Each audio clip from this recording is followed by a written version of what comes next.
তামুলপুৰ জিলাৰ অন্তৰ্গত তামুলপুৰ ঘগ্ৰাপাৰ সংযোগী পথছোৱা বিগত সময়ছোৱাত জৰাজীৰ্ণ ৰূপ ধাৰণ কৰিছিল। এই পথছোৱাত মাজে মাজে পুখুৰী সদৃশ গাঁত সৃষ্টি হয়। ফলত এই অঞ্চলৰ ছাত্ৰ ছাত্ৰীসকল, এই অঞ্চলৰ ৰাইজ, ব্যৱসায়ৰ ক্ষেত্ৰত জড়িত ব্যক্তিসকলৰ তামুলপুৰলৈ অহা যোৱাৰ ক্ষেত্ৰত যথেষ্ট অসুবিধাৰ সৃষ্টি হৈছিল। আৰু এই গাঁত সৃষ্টি হোৱাৰ ফলত যথেষ্ট সংখ্যক দুৰ্ঘটনা পতিত হৈছিল, যাৰ পৰিপ্ৰেক্ষিতত ছাত্ৰ ছাত্ৰীসকল ঘূণীয়া হ'বলগীয়া হৈছিল।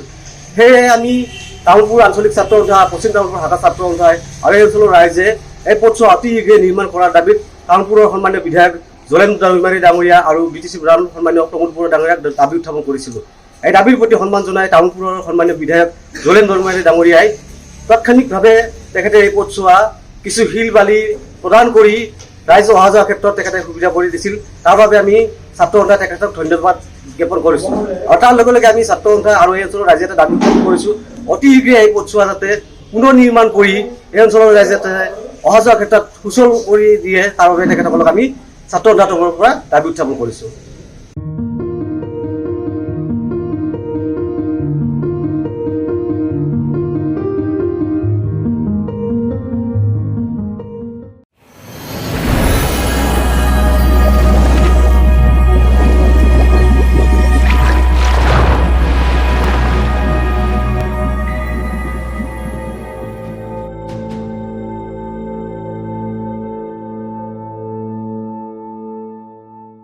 नोंथांमोना सानफ्रोमबोनि खौरांखौ मोननो थाखाय रिलाइव न्यूज 24 बड' यूट्यूब चेनेलखौ साबस्क्राइब खालामनायजों लोगोसे फेसबुक पेजखौ फल' खालामनानै लाइक शेयार खालामनो दाबाव। गोजोन्थों।